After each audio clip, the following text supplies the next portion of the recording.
Welcome to Evilive, the live media commentary show that answers the question: if there's angels food cake, devil's food cake, where's representation for this atheist among us? Where's our food cake? Subscribe to the channel because today we're going to review the Great British Baking Show Collection 11, Episode 1, Cake Week. Yeah. Cake. And we got a new presenter. Yes, we did. And already I like her way more than the other guy. So do I. Like, she is fucking funny, and the chemistry between her and Noel, perfect. I love that Godfather opening. Yeah, Kiss that shit the was bread. hilarious. Kiss the loaf.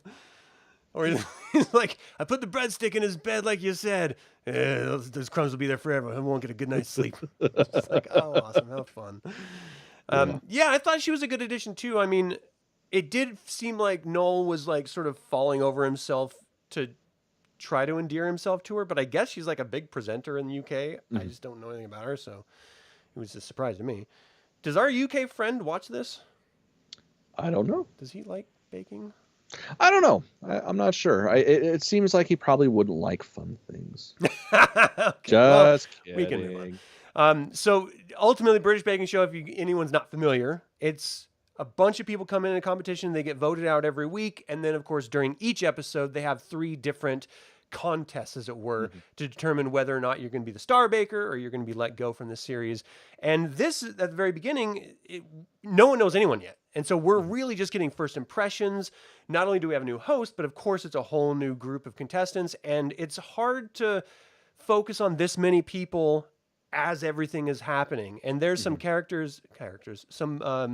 some contestants. We call them characters. Yeah, I mean, there's definitely some characters. There's some contestants where I'm just like, where the hell did that person come from? Because they didn't show them at all throughout the whole episode until like one scene. And you're just like, wait, what? Who the hell is that? So I thought that was kind of cool.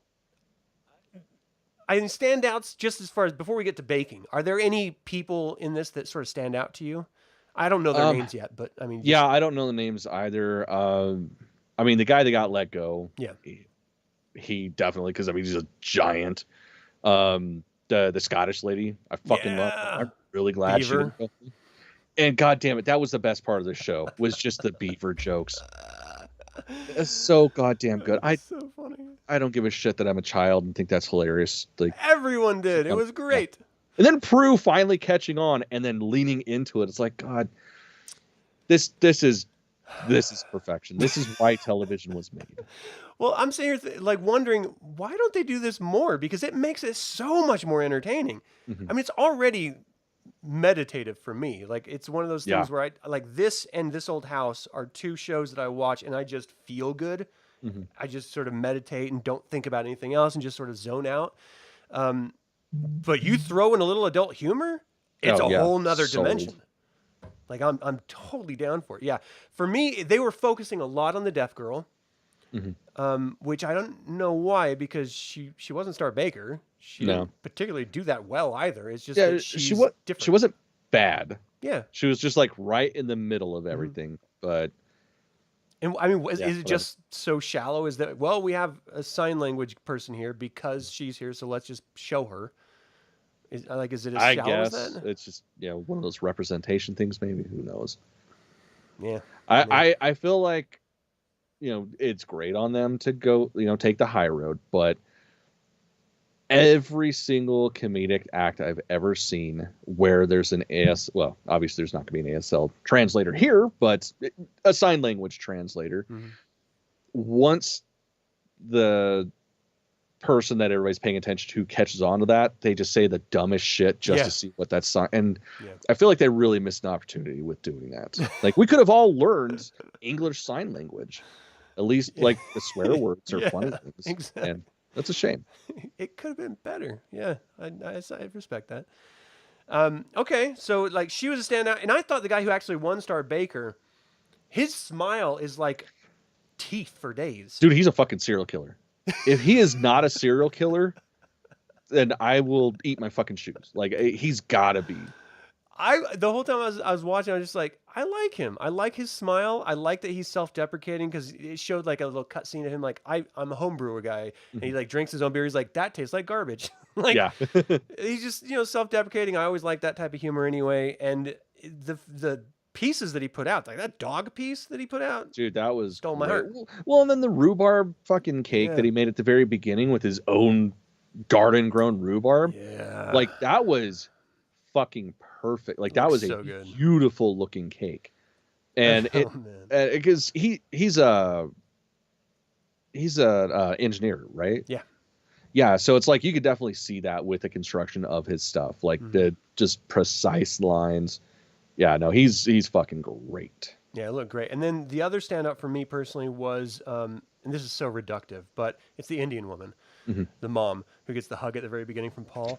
Right. I thought she was amazing, and she's hilarious, and I love that woman. Yeah, I really hope she sticks in a while because she's pretty fucking entertaining. Yeah. So we started with Signature Challenge, which was the vertical layer cake. Then we went to the Technical Challenge, which is the Great British Bake Off chocolate fudge cake. Okay. Did you ever notice there was a missing raspberry? Yeah. 100%. Are you fucking... Jana and I are the only people that never caught that. Really? Yeah, I guess, like, we ended up... So as soon as we finished the episode, we started it again just to fucking see that. And then now knowing, like, it is so blatantly obvious, and it should have bugged the fuck out of us this entire show. It has. And I never noticed that. Because the whole time I'm just like, they have to be doing it on, like, it's just like an oversight because, you know, this is the same B-roll intro that they've always had. And so it's just, it was a mistake. But the whole time I'm like, there's space there. Why don't you fill the space? Did they run out of raspberries? Like, it's always been in my head. And then they do this challenge. I was like, whoa. And that one kid, I don't remember his name at all, but he was like, this is so meta that we're making the cake of the show that we're on. Because no one's ever done that. And this is the 14th season of the actual British Bake Off. That's the crazy thing. Like, you think that would have been within the first, like, 3 or 4 seasons. Yeah. And I never thought of it. And then it's like, oh my God, they're fucking doing the cake. Holy shit. But I feel like everybody, well, okay, one person did it, but everybody else missed the opportunity of having that missing raspberry on the side. Yeah. Except for one fucking person. And it's like, that is hilarious. That, for me, if I was a judge, that would have moved it up to the top because that was hilarious. Oh, you know what I think I probably would have done was like put it on the top and then like use my finger to like rub it down the edge as if it tumbled off and then it just stayed on the side of the plate. So you have like this little raspberry trail sliding off the edge. I think that'd be kind of fun. Right. But I don't know, man. I also like what Noel did. Like, just has it in a box. Oh, like, yeah. Here it is, guys. The raspberry. Yeah. I'm going to sell this on eBay. That shit was so fucking funny. And so after that, we had the showstopper, which is the animal cake. But there's some really good ones. Yeah. Some really great ones. But first, let's start with the vertical layer cake. So I don't want to go through all these, but aside from the rhubarb one, which, I mean, when the host said that she didn't like rhubarb, I wanted to fire her. Yeah, 100%. Like, or I wanted a scene where she tasted it and she's like, oh, okay, I get it now. Something. Yeah. It's like, I understand if it's not something you grew up with, or if the person utilizing it doesn't understand how to mix it with other flavors. Mm-hmm. Like, that's a given. But to just be like, no, I don't like it. Like, what the fuck is wrong with you, you goddamn child? Yeah. Well, it's, again, reductive Adam. As big as she is, she has to have had a rheubarb in her life. Like, I don't know, somewhere in that body is a piece of a rhubarb. Most of the pickiest eaters I know are bigger folks, like bigger than me. It's like, how do you get that fucking big being picky? I get this big because I'm not picky. Like, what the fuck? Was this reverse math or something? I don't understand it. Yeah. She wasn't even at the judging of it. Like, she was completely absent, which blew my mind. There was a perfect opportunity to at least have her try it and say even if she didn't like it. Mm-hmm. But you saying you don't like it and you apologize for it, at least give it a go. So, right. I don't know. Stuff like that bugs the shit out of me. So other than that, were there any of these that stood out to you? We had the blood orange and dark chocolate vertical cake, the lemon meringue, rhubarb and custard salted caramel. That lemon meringue, man, I want that so fucking bad. As she's describing, oh yeah, I'm just fucking fisting a bunch of lemons in every single aspect of it. It's like, yeah, I want that. I want to take a bite of that shit and feel the enamel on my teeth melt away. So it was that, and then I hate that I don't know the names yet, but the deaf girl, Mm-hmm. like it didn't look good. It looked, like she said, it looked like somebody sat on her cake. But the idea of what she was making and how different it was than everybody else's, like I loved that, and I would Do you love to. remember what it was she made? It was like I can't remember her yuzu name. and Oh hops yeah, what like was that. that? But it was Genoese and not like a traditional like denser cake that is going to have more stability. Black sesame and yuzu. So that was Black sesame, that's Tasha right, is her that's right. name. Yeah. I have to remember her name. Yeah, I like it didn't look good, but man, I was definitely intrigued in it. Yeah, that looked cool. For some reason, the coffee one, the tiramisu one, that really had me like I wanted to bite of that. Yeah, That looked especially as soon as they're like, awesome. "Oh, this is a really strong coffee flavor." It's Yeah, like, good. That's how it should be. like this is a Like, muscular cake. I yeah, was just like, I want a bite of the muscular cake. right. So Let me bite it. that's something I feel like a lot of people do miss when it comes to using coffee as an ingredient is fucking using coffee as a goddamn ingredient. It's a consistent complaint of the judges. They're like, it's not enough. It's not bold enough. I want it to like hit me hard. Mhm. They're almost telling everyone that until they go too far. Yeah. And they're like, "Whoa, rein it in." But it's almost always, I need to be a little more punchy, a little bit more bold. Like, Mhm. don't be afraid. Like, get in there. Well, and that was the dope thing with the Indian lady, like with hers, because they're like, "Oh, you're doing blueberries? Are you sure you want to do blueberries?" It's a pretty Yeah. subtle thing. She's like, "Nah, this is one of my husband's favorite things. I make it all the time." And then it was super intense with blueberry, and it's like, fuck yeah, that's dope. Yeah, I'm trying to find that cake so I can remember her name. Because I'm such a shitheel that I always just reduce people to what they look like. I mean, That's it's just who easier I am. that way. I actually don't see anything that says blueberry on here. What the hell? Maybe I'm overlooking it. So Um, then the technical with the baking the actual fudge cake with the mhm, raspberries on top, everyone did great. It's just some were much mhm. better. Yeah, a lot of people kind of messed up. Oh, it's Saku, I think. Oh, the Caminda's favorite? The yeah, Yeah, because she did the turtle. Yeah, yeah, yeah, yeah. yeah. Okay, Saku. Yeah, it was just every time I saw somebody put the ganache in the fridge, it's like, don't do that. Dude, when they came out and it was all like fudgy, I was just like, you're Yeah, fucked. yeah. It's like that you're not gonna be able to spread that. That is not usable. Or like when the one young lady, like hers separated, Mm-hmm. so she had to put more butter in it. It's Yeah. like that's fucking genius. I would not have thought, oh yeah, just add more butter, which is ironic because I'm American, so you think that's the go-to. Um, That's the yeah, first. that was the thing. Like a lot of them did a pretty damn decent job. It Mm-hmm. was, and that was even what Paul and Prue were saying is like this is a tight fucking case. Yeah. So yeah, that was And I just love impressive. seeing everyone so close because usually with the second one, the technical challenges, people shit the bed regularly. Yeah, yeah, it is an entire spectrum. This is like they're looking at there's a fucking hair on this one. That's a loss. Like that kind of How shit. did you get a pube on there? Oh, that'd be great. Oh God, I This want is to see my pube. it. How did you get my pube on there?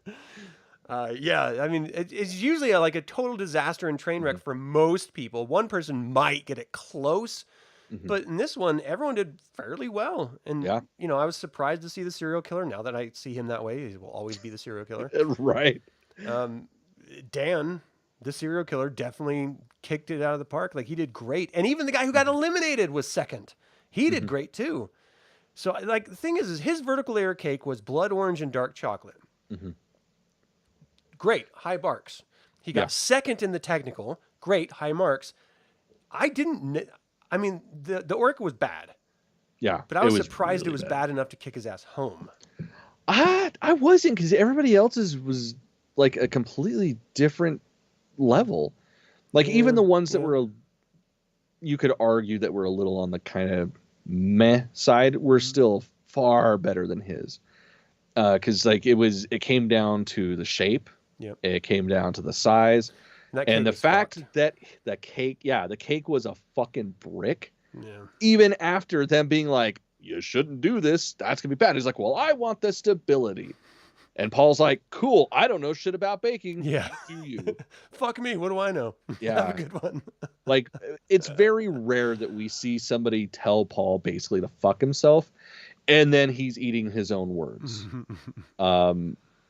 It doesn't happen very often. And there's a fucking reason for that. Well, I mean, it was rough. I mean, when he said it was like as tough as like boot leather or something like that, I was just like, oh god damn. Yeah, that's, like, that's shit. Rough. That must have been horrible. But the people that got the worst, like Dana, who had the salted caramel latte vertical cake, she came in very last. Oh gosh, even the deaf girl Tasha, again reductive, she came in 11th. Like I thought she did a pretty good job, but it was just garbage. Her first signature was good. This one was garbage, and then her robin cake was amazing. Yeah, I mean, totally beautiful. Yeah, wings probably should have been a little bit bigger, but that's if you're nitpicking. Like otherwise, it wasn't anatomically correct. It was a huge cake. So yeah, I mean, but yeah, I mean, so I don't know. Did let's talk about this final showstopper, because some of these were so much fun. Did you have a favorite one visually? Oh yeah, the beaver, just plain and simple. Not just because of the jokes, but it was so adorable. Like everybody else was trying to do something that was within the realm of not cartoony. Yeah, like reality. And she's just like, nah, I'm gonna do this shit cartoony. Like that one and the Highland cow with the fucking Karen hairdo. Those were my favorites. I fucking love those, and was just laughing like an idiot the whole time I was looking at them. Yeah, mine was the serial killer's dog cake. I love that dog so much. I wanted to hug that cake and then eat it. It was so cute and adorable. But then you give me a turtle any day, a turtle of anything. I am a big turtle fan. They're adorable animals. I fucking loved a turtle, and she did such a great job. Good. And of course, I like her as a person that we've been introduced to thus far, and so I just thought that was so much fun. It looked great. I like that young kid who did the cocktail lobster. Yeah. Well, not cocktail. It was cosmopolitan. Well, I mean, it's the same thing. Yeah. But it was just like, they said it tastes like Tutti Frutti because you couldn't taste anything. It was just like so many different flavors. And it's like, you're selling me on trying this fucking cake. But they're saying it like it's a bad thing. Like if it's delicious, okay, let's eat it. A lot of the dog ones were shit. Just garbage. They were pretty bad. I wonder why people kept doing dogs. Like there was like 4 or 5 dogs. Yeah. And only one of them was good. And he won. Yeah, and he won. The worst one was the fucking the doodle or whatever the hell it was. Was it the one that was supposed to be black? Oh yeah, the Cocker Spaniel. That's right. And it's like, yeah, Cocker Spaniels don't come in that shade. Well, even when the host was just like, why don't you just put more in it? He's like, I don't want to waste the time. Like, it's like you should have wasted the time, because it wouldn't have been a waste. Yeah. I mean, ultimately he was safe winning anyways. Yeah, but that's literally the difference between possibly winning and not.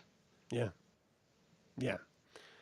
That beaver was so adorable. When it did the illustration of it, fuck, I just burst out laughing because it's so goddamn adorable. Yeah. I mean, the dude, I wish I knew his name. I've actually seen it written down somewhere before, and I just don't keep copying it over here to my show notes. But that guy needs props, because he's been the illustrator for this British Baking Show from the beginning, and he's amazing with all the, at least I'm assuming it's the same guy. Maybe they've changed him out. But like, they do a great job with these illustrations on every single one of these shows, and it's so much fun to see it, what it's supposed to be, and then what it ends up being. Yeah. Because just in my mind, I'm always doing the compare and contrast between the two and stuff. But I thought that Tasha was going to actually do much better than she actually did. Yeah. Only because the robin cake was received so well, and they focused the camera work on her so much, and they made such a big deal about the yuzu. I don't like it. I love it. Like, yeah, it's like we thought that was gonna be the first handshake of the season. I really, the whole time I was just like, is he gonna give a handshake? He's gonna give a handshake, right? That's what I thought. No handshakes. Nothing. No. He already got his limit on human interaction because of the hug. And that shit was so funny. Well, now you don't even need a handshake. She's like, nope, I got a hug. Well, what could be better than that? Taking him home. It's like without missing a fucking beat, and that's why she is boss as fuck. Saku, you're awesome. Yeah. The best. Oh man, I really thought the Scottish lady was gonna go. Same. Okay. I figured it was gonna be Amos because he shit the bed, plain and simple. But yeah, it was like those two were the two. One of them was going home, and I'm really glad she didn't. I'll be honest, I just like listening to her talk because it makes me laugh. Yeah. So I hope she stays on for at least a couple more episodes. I love the accent too. I think it's really entertaining. Yeah. Like for whatever reason. I mean, I hope I'm not like mocking it in my head, but I have fun with it. I love it. I mean, it's okay. It's your people. You can make fun of it. It's my people. I'm American. I don't have people. I claim to have people, but I don't have people.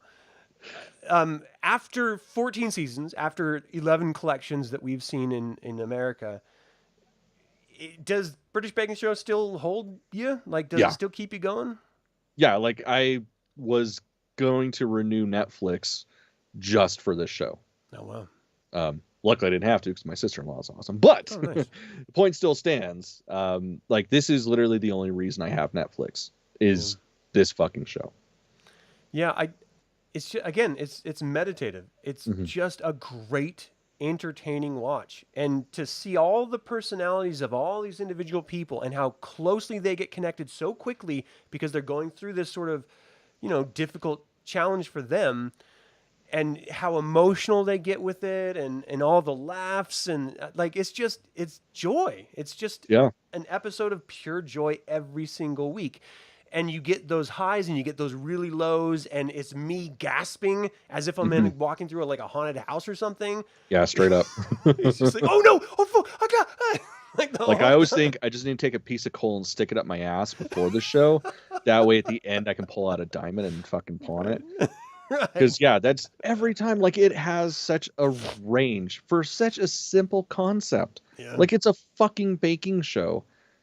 But you're gonna be laughing, you're gonna be tense, you're gonna be like, like it covers everything. I'm surprised we haven't done getting all of our friends together and just do a bake-off. We fucking need to. Like, we don't have to all be there for the baking, but just bring your baked whatever, and then just everyone just for fun vote it. We have a make a mock a trophy or something. So the thing I was telling you about, or talking to you about earlier, right. Jen and I, we had discussed that, like going thrifting and finding just the ugliest fucking cake platter in the world, and then just taking a Sharpie to it. Yes. So I think we're going to have to put a pin in those ideas. Let's do it. That just sounds dope as hell. Yeah. I think especially because there's no losers in that. Yeah, exactly. There's only winners. We did it with, what did we do it with? Was it mixing drinks? Yes. Yep, and I still proudly display that trophy in my front room.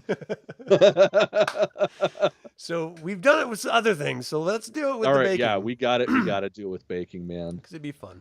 Hell yeah. And then I can compete against my own wife too. Have her bake something, and I bake something, and then whoever wins, it's a win. Absolutely. It's still my family. Exactly. That'd be awesome. Okay, so we're gonna have our own little competition on this side. As we're watching this wonderful UK competition. And do you have any early favorites who you want to win this thing so far? Win, I don't know. I feel like that's too much too soon. Yeah. Tasha, I think she's going to be great. Saku, if I had to pick one person to win, her just because of how fucking funny she is, and she's just a great character. And then, Dan is great. Yeah. He scares me. Yeah. But that's okay. He would kill you and then eat part of you. Mm-hmm. He wouldn't even probably finish it. He would just start it just to see what it tastes like, and then probably spit it out and then get rid of it and stuff. But with those teeth, he's eating people. Yes. Those are people eating teeth. Absolutely. The only thing that would make them more people eating teeth-ish would be if they were filed down. If they're all pointed, but yeah. Yeah. Dan's my early favorite, but we've seen so many seasons where in the first half, we're sure someone's going to win and they just start shitting the bed every week. Yeah. So who fucking knows at this early phase? But yeah, for me, it's Dan. He's at the top. Great job doing the baking, or being the Star Baker. I don't know why. My mind just totally went blank for being the Star Baker. But yeah, I'm excited for a new season. I always love these. They're a lot of fun, and I love I usually watch them when I am heavily under the influence Yep. of multiple things. And watching it sober is also very enjoyable. It is. It is still just as much of an experience as, because I like, I mean, it's a baking show, so I like to get baked beforehand. And it's in the name. It's not always the best idea, because then as soon as it's over, it's like, I need to make a cake right fucking now. Yeah. But then I don't, 'cause I'm too high to make a cake. It's very much me and Sean and I both drooling, going, we have to eat something. We need to go get something. This is ridiculous. Yeah. But all right. So, yeah, anything else you wanted to cover with this thing? No, man. It's almost like a consolation prize for Res Dogs being over. Yeah. That ended. This started. This is like, okay, don't kill yourself yet. Oh, man. I'm just kidding. This got heavy, people. No, yeah. I'm so fucking glad it's back. So glad it's back. Yeah, it's on, and I cannot wait. We're going to be reviewing each of these episodes. So if you also like baking or the British Baking Show, come join us. Let's have some fun. Yeah. Talk about this stuff. All right. Well, thank you all so much for tuning in. As always, like it or not, evil spelled backwards is live. So get out there and be evil. And make cakes. Cake. I actually really want a piece of cake now.